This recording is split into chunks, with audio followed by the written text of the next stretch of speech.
Hi guys, this is Bell Channel 2018 and welcome back to my vlog. Kinumpirma ng kolumnistang si Christopher Min na hiwalay na nga ang kapamilya star na sina Daniel at Catherine. Sa SNN YouTube channel ni Inay Christy at ni Romel Chica at kasama si Wendell, in-upload kahapon ay kinumpirma na niyang hiwalay na ang Katniel na galing mismo sa taong pinagkwentuhan ng ina ng aktor na si Carla Estrada.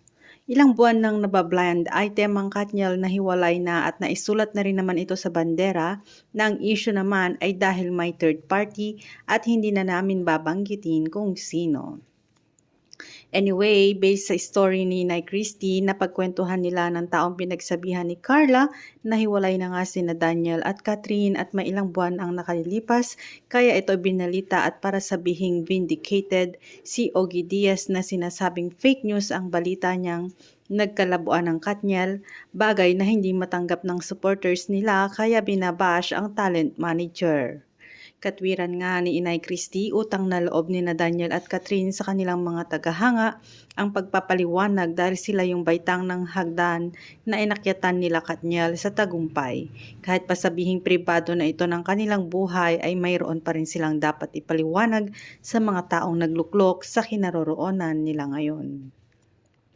Nandito na tayo ngayon sa pinakabuod ng kwentong ito na tatlo na sina Romel Chica at Wendell ay maninindigan na hiwalay na nga talaga si Daniel at si Catherine. Umamin naman po si Carla Estrada sa isa niyang kaibigan na wala na, tapos na. Ang tanong na lang ay kailan ito naganap? Hindi po namin ikukot si Carla Estrada dahil hindi naman siya nakausap ng personal. Ang gaming naman po na sasabihin ng mga posibilidad na pipiliin na lang ay kung alin sa mga sasabihin naming dahilan at katwiran kung bakit nagkahiwalay ng mahigit isang dekada na magkarelasyon na Catherine at Daniel.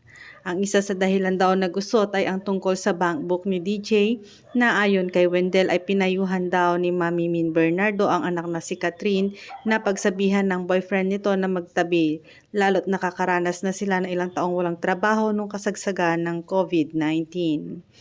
Nabanggit pa ni Wendell na halos si Daniel lang lahat ng bumubuhay dahil lahat ng mga kapatid nito kasama na ang kanilang mga driver at idagdag pa ang kaanak daw ni Carla na galing probinsya ay sa bahay din nila ito tumutuloy kapag lumuluwas ng Maynila.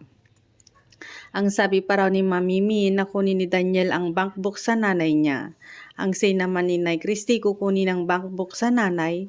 Ako naman, bibigyan ko ng katwiran na noong walang-wala ang pamilyang ito ay alam naman natin na solong pinalaki ni Carla ang kanyang mga anak, lalo na si Daniel.